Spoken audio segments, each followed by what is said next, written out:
In the fifth module of the course, we will now step from, the procurement side to the, demand management side, and we will deep dive more on how to manage demand and order fulfillment activities with SAP ERP. In particular, we will first, as usual, deep dive on some managerial concepts related to sales management, activities, process, and distribution channel organization, and then we will, make some analysis of all that is related to SAP, which is linked to the demand fulfillment and order fulfillment process. First of all, let's start with the organizational aspect of sales management, which is strictly connected with the fulfillment process. As I already told you. Under the scope of this module, there is the demand and order fulfillment process, meaning essentially all the activities that the company needs to perform once he has received an order from a customer, so from the point of sales where the customer has gone until the order is satisfied, so the product and the service is in the end more or less in a more or less tangible way of the customer. Of course, it is complementary to the procurement process that we have seen in the previous module, and the time is essential for this process because the quicker the order can be delivered, the happier the customer is going to be. Of course, the time is the priority for the priority performance for this type of process. There are let's say two main elements that are essential when we deal with the order fulfillment process, the demand management, the demand fulfillment process, which is on one side the sales force and on the other side the distribution channel. In order to be able to satisfy an order, a company must first of all rely on specialists for managing customer relationship, it should shape some sales force in order to manage the relationship with the customer. And on the other side, of course, we need to have some distribution channel in order to be in contact with the final market. In the following slides, we will go a little bit on how to organize the sales force and how to manage and which are the characteristics of the distribution channel. Of course, this is not a marketing course. I will leave to marketing the detail about the distribution strategy and configuration and so on. It's just to give you some elements that will be helpful in order to understand how to manage this process with SAP ERP.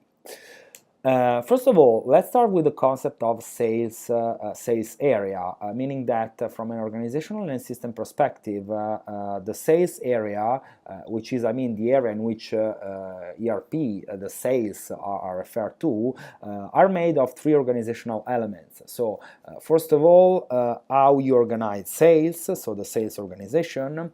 The second, the second pillar is which distribution channel you use, and the third one is the business unit you are referring to. So these three pillars make up what we can refer to as the sales area. In particular, let's focus our attention on the sales organization. The sales organization is that unit in the company that essentially is responsible of distribute goods and service to the final market, negotiate condition with the customer, so price, so delivery time, so quality, and so on, and establish condition for product liability and rights of recalls, like warranties and so on.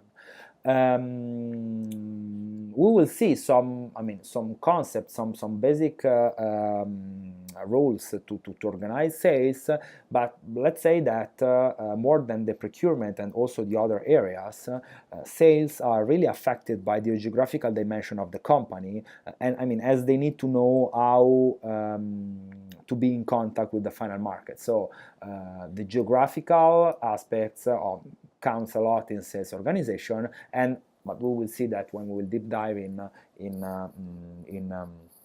SAP.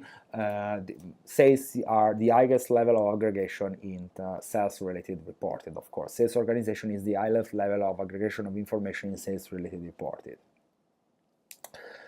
First of all, in order to clarify how to organize your sales unit, we can refer to four main concepts, which are, similar or in continuity to what we saw when we spoke about procurement organization. Specialization, span of control, centralization, and grouping criteria. Let's start with specialization. Specialization, is quite a new dimension. We didn't address it in detail speaking about procurement, but it's essential for sales because as a company can sell tons of product to tons of customers, specialization refers to how much salespeople are focused on a specific type of product and or specific type of customer. In particular, in making this decision, we can distinguish two extremes of the same continuous. On one side, we have what we call the generalist salespeople, which essentially sell all the products and do all the activities for all the customers. So that's one extreme. On the other, we have the specialists. These specialists instead are focused on selling only some product or doing just some activities for a limited type of cluster of customers. So a company needs to decide if, according to their needs, according to their customer, according to their characteristics, the sales force, in order to be as much effective as possible, need to be more generalist or more specialist. Let's see some examples. For example, a diffused approach in specializing sales force is using a geographical specialization. The geographical specialization means that your salespeople are organized and are specialized according to different geographical region. For example, this is just an example. We can have a national sales manager, then we have the regional sales manager, we have a district sales manager, and then finally the single salespeople. Of course, this structure can be replicated in each region in which the company operates in, and can be supported by training need like sales training manager at different level. Another option to specialize your salespeople is using a product approach. So this is an example of a product specialist. So you can have a product type sales manager, a family sales manager, a variant sales manager, and then your salespeople. For example, think about a company like Samsung. You can have, first of all, the sales manager responsible for, laptop and mobile phone. These are product type. Then for each mobile phone, you have different families. So you have different type of mobile phone that Samsung sell, and here you have a responsible for each line. Then for each line, you have also some variant, and so you have salespeople responsible of this variant, and then at the final point of this tree you have the salespeople then try to sell according to the strategy related to the variant, which is subordinated to the family, which is subordinated with the product type. Then, when we refer to span of control, we talk about, essentially when we organize a sales unit, we refer on how many people in the first line are directly controlled by the sales director in the organizational chart. For example, this is an example of a flat sales organization, because this is a two hierarchical level structure, because we just have the sales director and the first line manager, and the sales director, which are in this case are organized according to the geography, so the different districts. The sales manager, the sales director directly controls all its district manager, which have then under them salespeople. But this is a flat sales organization. There is high span of control by the higher manager with few managerial levels, which is quite different from this structure, which is instead a tall sales organization, because as you can see here, there are more managerial levels, because we have 3 managerial levels, but the span of control of each managerial level is limited. So in this case, we just have a span of control of 2 for the national sales manager, which is, the sales director, because he just controlled the regional sales manager here and the regional sales manager here. And then we have a span of control of 3 from each regional sales manager, because they control 3 direct sales manager, which have then some salespeople under them. Then we have seen specialization, we have seen span of control, and then the last another relevant dimension is how to centralize how to centralize the sales unit, which is essential, the choice between having a unique sales department centralized, or realizing more distributed sales center in local region while the company has its market. We already see this for procurement, and which are the driver of choice of this decision. Something is similar for sales. So when you have to exploit the synergies of cross-selling, of course a centralized department help you to identify the synergies. When the customer is relevant, there is the opportunity to manage this on a central side and to make the relationship stronger if we have a centralized function. When we want to gain bargaining power, also the centralized approach is preferred. While instead, if we need special market competencies, if we need integration with customer, or if the company is very dispersed, a decentralized sales unit organization would help in order to reach special competence in integration and to cope with geographical dispersion. Finally, when the customer market is global, it's better to have a central global strategy to be, in order to align all the people at the central level, while instead, while the customer market is local, we can have a local sales unit that can meet the need of a local market. Then finally, we have last dimension is the grouping criteria. The grouping criteria is how we want to organize resources in our sales department. And we have seen that different approaches to organize the resources and competences can be used. In particular, we have 2 options that can be chosen. We have grouping criteria following an input approach, meaning that Salesforce people are organized according to activities that they will execute. So input grouping criteria as for competencies of people that I am organizing, while output criteria means organizing Salesforce according to the focus that they have to put in their activities. So according to the output that they can put in their activities, like the product orientation, the customer orientation, or the geography orientation. In particular, relating to this final comment, there are different way, of course, different type of output, like product, customer, or geography. And if we cross 2 relevant dimensions for sales, like the characteristic of the product offering and the customer needs. So if we cross the customer needs, spanning from different to similar, and the product offering spanning from complex to simple, we can identify 4 type of sales organization, let's say, model. One is, of course, geography driven, so the output is the main output dimension is the geography.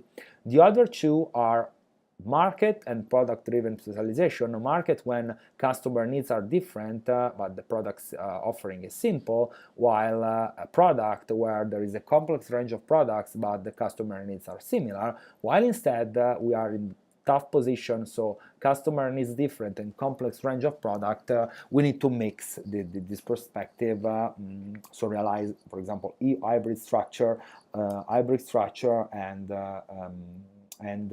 I mean, mix the output related to the product with the output related to the market. Let's see some example. This is an example of a functional sales organization, so organized for input. In particular, what's the input criteria in this case? I mean, the channel through which the company can realize sales activities, because in this case, a company can sell its product through retail stores or through e-commerce. So we have retail sales manager and e-commerce sales manager. So meaning that here they are grouped all the sales people that have competencies to sales management in retail environment, and here are grouped all the people that have competencies in sales management in e-commerce in an online environment. So in this case, sales force are organized by organization and execution of activities on these two channels. So as input, so competencies on these two channels. Then at the lower level, we have a distinction related to the geography. This is instead a geography-driven organization. I mean, it's very intuitive, but as you can see here, you have the sales director, so for example, the national sales director, and then you have, for example, a manager for the eastern region and the manager for the western region. So this is the responsible of all the sales made in the eastern region. This is the responsible for all the sales made in the western region. And I mean, then we have under his responsibility zone sales manager, district sales manager, salespeople, and so on. Product-driven specialization organization instead group resources according to the product that the company sells in the market. In this case, for example, we can see that an industrial company who sells machineries sells also equipment for these machineries. A possible solution can be specialized sales force according to all the people that are focused on selling equipment. So you have equipment sales manager, so the director of equipment sales, which has then district sales managers and then salespeople, and the director of machineries sell, which have then district sales manager and then salespeople. Market-driven instead, group sales force and group resources according to customer characteristics of market characteristics. In this case, for example, we have a company that has as customers, industrial customer, so other companies, and consumer customer, so a single person in the market. So it makes sense in this case to separate organization of sales force on all the sales force that is devoted to manage B2B sales. So we have a B2B sales director, then we have zone sales manager, direct sales manager, and salespeople, and B2C sales force. So all the sales people that are able to manage sales in the consumer market. Of course, it's not said that we need to choose among one criteria or the other. We can, make an hybrid organization by mixing different criteria. In this case, for example, we can see that at this level we have an input criteria, so we group resources, which are executing activities on the retail channel. And here we have grouping resources which are devoted to manage sales with public administration, so government accounts. So a criteria on the market and then input criteria, and then also here we have product specialization, because we distinguish manager which take care of office equipment and manager who takes care of office supplies sales. Here instead manager who take care of eastern sales, and the other one western sales, and so on. So you can mix, of course, organizational criteria in order to meet which are your needs. Just to summarize some highlights of comparison of different structure. I mean, the functional structure, of course, grouping people according to activities that need to be executed and competencies, I mean, is looking for efficiency. Efficiency is the primary objective of this kind of in this kind of structure, because I mean they execute activities with input with similarity, so they have the opportunity to obtain economies of scales, and also I mean execute a lot the same activity, and so try to execute them in the most efficient way. Of course, that the problem is that when you need, I mean, geography or customer specificity, or you review the organization, so you change the grouping criteria, or in order to cope with geography and customer specificity, you need to duplicate this functional structure in every a geographical area you operate in, or for every type of customer, and of course then these different structures need to coordinate within each other in order to be aligned.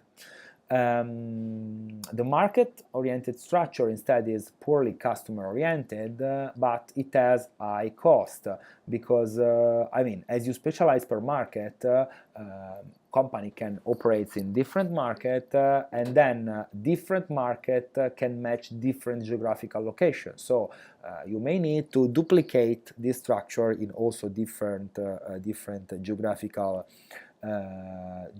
area, but I mean the fact that you are under the same customer, you are able to understand better the customer needs, and more you have a unique view, so you can communicate to the different structure the managerial perspective, the managerial strategy that you want to be brought to this market on the sales side. So you know exactly what you want to be sold to each type of market, at which price, with what characteristics, and so on. Then, I mean, geographic and product organization. So the geographic organization is I mean, the most immediate evolution of the functional structure, as I mean, sales force is allocated according to the different geographical region that the company operates in. As we repeat, in one region, more market and customer can be served. But I mean, in this case, of course, specialization opportunities are limited, and there is a low focus on product and customer, of course, more than the functional organization.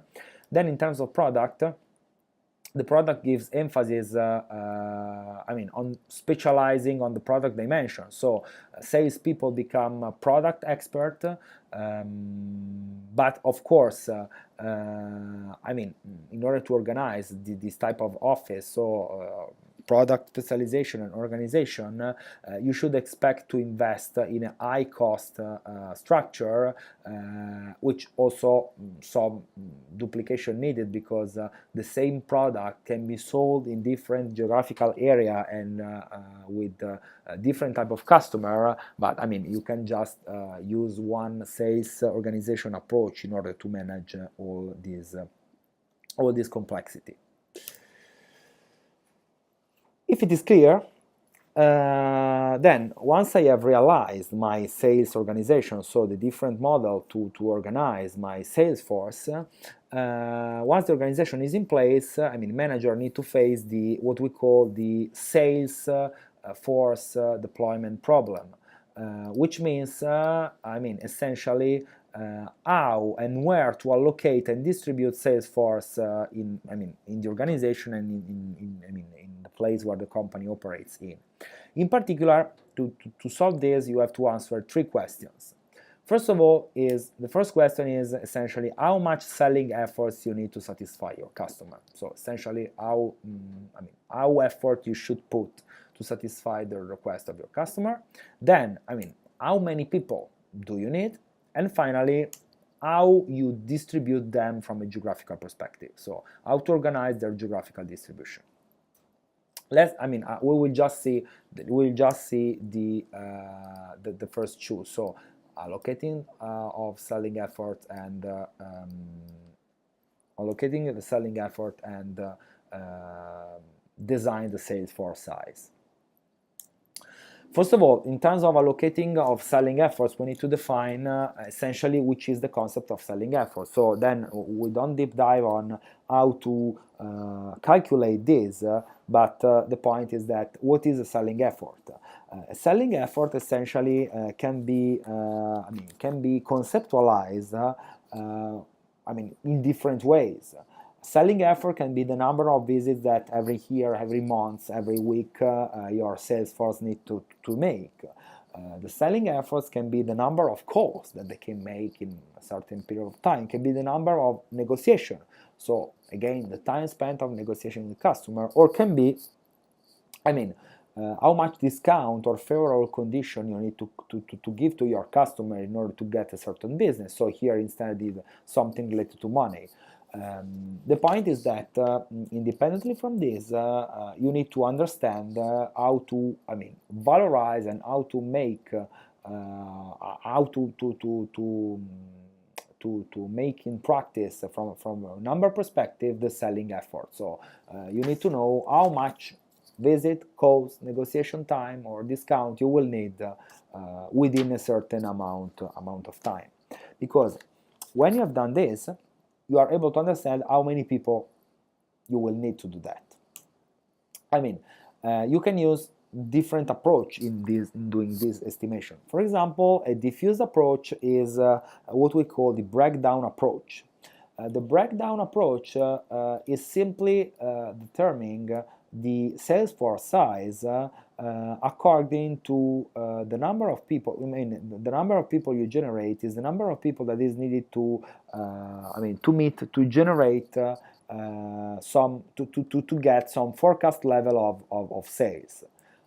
The formula is this: the sales force size with the breakdown approach is essentially the ratio between the forecasted sales in the unit of time and the average sales per person.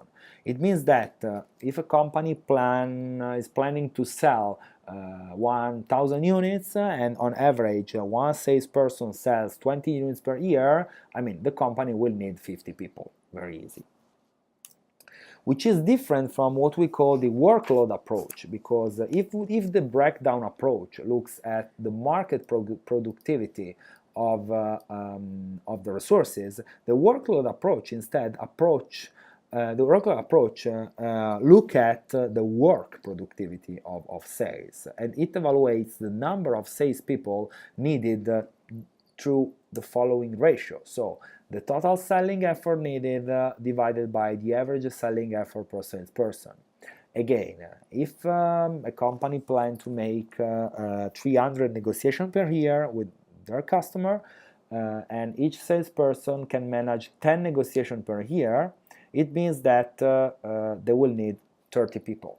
So this is a workload approach. So this is an internal approach. It looks at the productivity and the workload of people from an internal sales force in the internal perspective. There is also a third approach, which is instead more complex, which is named the incremental approach. The incremental approach instead determines the number of salespeople needed which is able to give the company the optimal contribution margin on the unit that they are going to sell. Essentially, the idea is that by increasing the number of people, the margin will increase because the company will specialize its workforce, and it will they will be better in customer relationship management. The problem is that it will arrive a certain point in which the sales force number will be too much and customer won't recognize this level of service. So having 200 salespeople was the same as having 205. So it means that they won't recognize a premium price to the company, while the cost of human resources will rise anyway. So it means that the contribution margin will start decreasing because of higher costs not recognized by the market. So by running, in this case, some optimization and simulation model, you can identify the optimal number of people that your company needs in order to get the maximum margin.